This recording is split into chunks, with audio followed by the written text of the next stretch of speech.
Hello, I am Kimberly Hauser-Taylor, and this is the harp.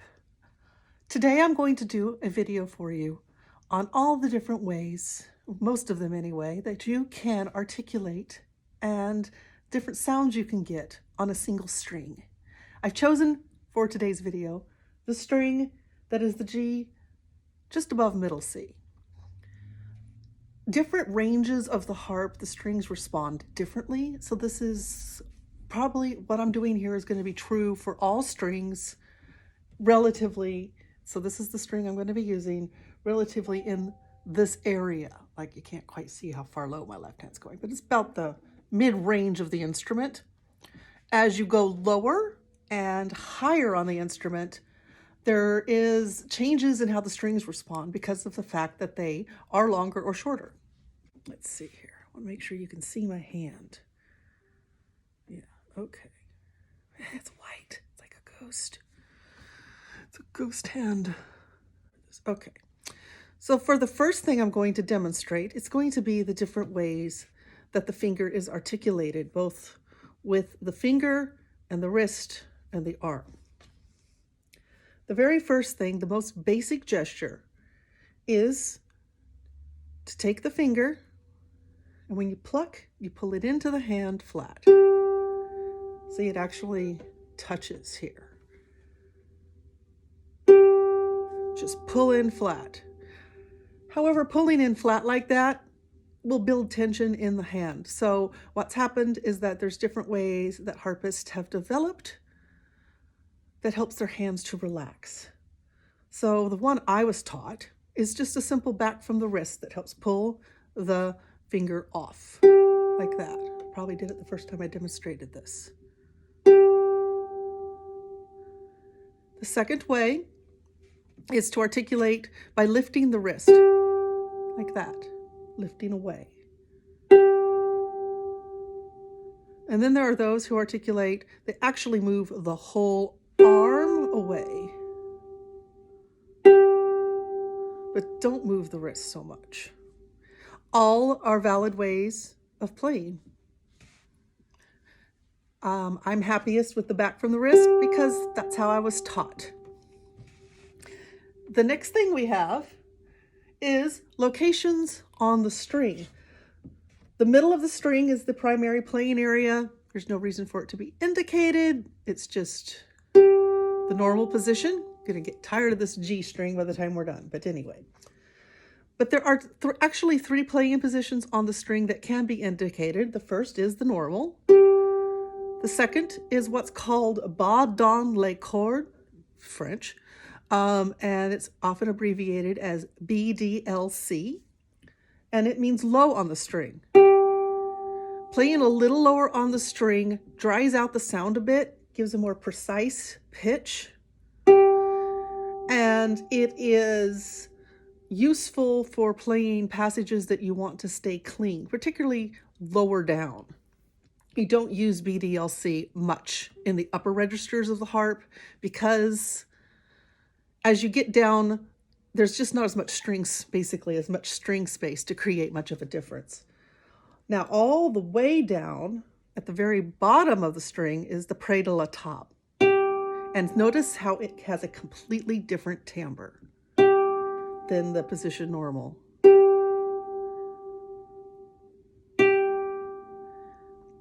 Près de la table, the string is quite tight down there. So if you get moving the passages too fast, it's going to be difficult to actually work with. But for smaller things, individual notes, quick little scales for just a period of time, it's a great effect. It's been used for as long as there's been harpists. It seems like they ask for this effect because, hey, I'm sure anybody who's played the harp has tried the different places in the string. Position normal, bas dans les cordes, and all the way down to près de la table. If you manage to master playing in these different areas, you're going to have a lot of different colors of sound. There doesn't seem to be any advantage of playing higher versus in the middle. Well, it is different. See how it's kind of drier? So there's a lot of shades of color you can make on an individual string by just where you pluck it. Next, we have harmonics. We can get a harmonic on most of the strings in the fair middle of the harp. You get too down into what the wire bass is, they don't work very well, and you can only get them so high. But for the most part, they work really well.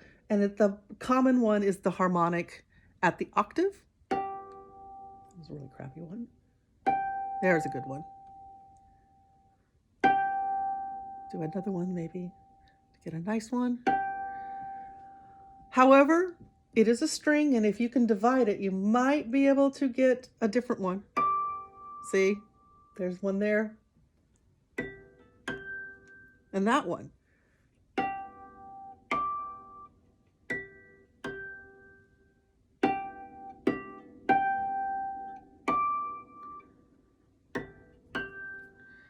The secondary harmonics are not very practical, but they are there. Finally, next, let's go with the next. Next, we have playing with the fingernail. Now, we tend to keep our nails short at the harp because they catch, but sometimes we need just a bit of them to play. So it's like something a harpist does all the time, is trying to keep her nails at just the right length. I even thought about it for today's video to make sure I had my nails at the right length to enjoy playing the nail effects for you. So a fingernail on the string. Notice I have to manage to kind of work it onto the string. And then I get the fingernail on the string. You can also play with the fingernail on the board or près de la table. By the way, I need to mention près de la table is abbreviated PDLT. There we go. Sometimes it even helps to brace it a bit with the thumb. I find that helps get it off of there nicely and get a clean sound.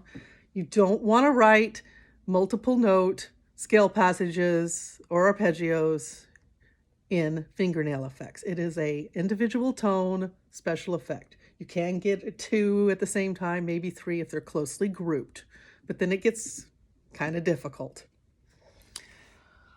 Next, we have xylophonic sounds, also called son xylo, which is xylophonic sounds.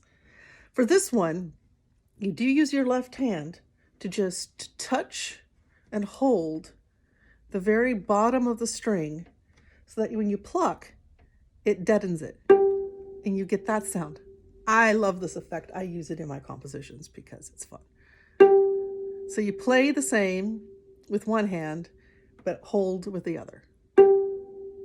This can be done in groups of anything that you can span. Usually, like anything more than a triad's probably not a good idea, but you can hold a whole group down and have these xylophonic sounds happening. Now, muffles. Since when you pluck a harp string, it rings until it stops, which can be a while. If I play it and just listen to how long it rings in the instrument.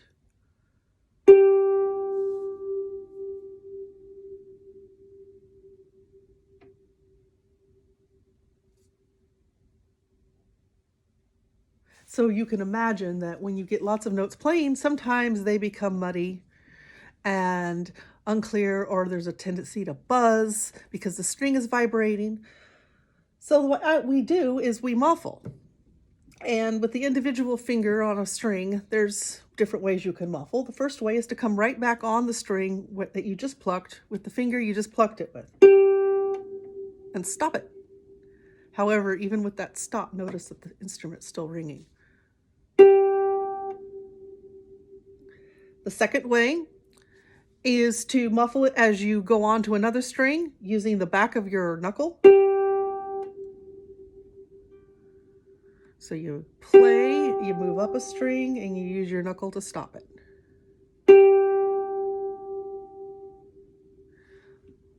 And another way of doing this is to muffle with the other hand.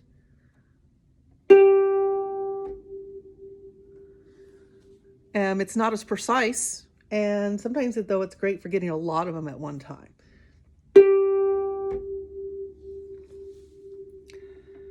Next, we have the fact that there are more than one pitch on an individual string. I've been playing a G natural. However, there's also a G natural. I can move it into flat, have a G flat, and then back into natural, and then back into sharp. This is done with a set of foot pedals, and I will do different videos really going into the pedals, but right now, just know that each string has 3 pitches. Each string, 3 pitches. Flat, natural, and sharp.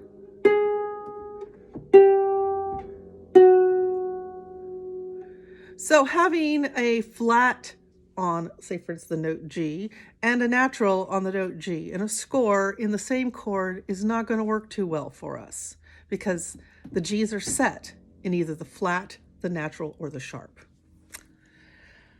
Okay, now we have bends and slides.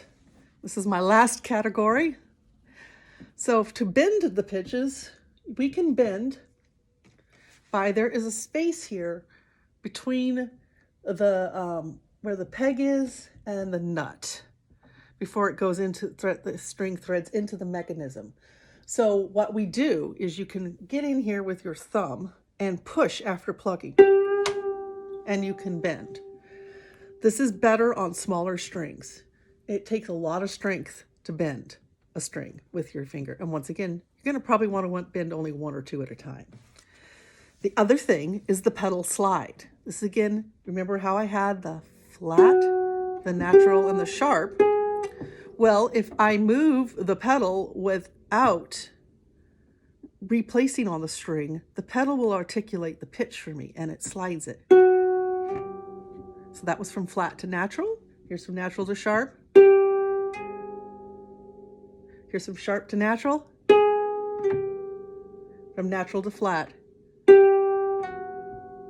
You could also, if you move the pedal fast enough and have it ringing well enough, you can actually slide 2 pitches and you can come back down. You can even do both ways.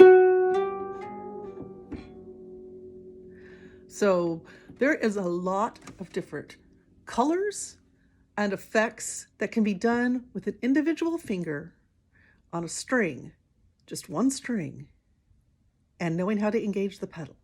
Couple of assists from the left hand. I don't want to go into anything deeper. There are, of course, things you can put in the strings and different ways of manipulating the strings. But for now, this is a basic vocabulary. I want you to know this is a basic vocabulary that most harpists know how to use. And so if you want to write for the harp or play the harp, it's nice to know what this vocabulary of the single string is. Thank you for watching. If you like this video, please subscribe, and I hope to upload at least a new video at least 3 weeks out of the month, if not more. And if you have any other ideas of ways that the string is plucked that I've missed, please comment below. I will love to see what you have to say. And have a good day, and thank you for watching my video on the harp. Good day.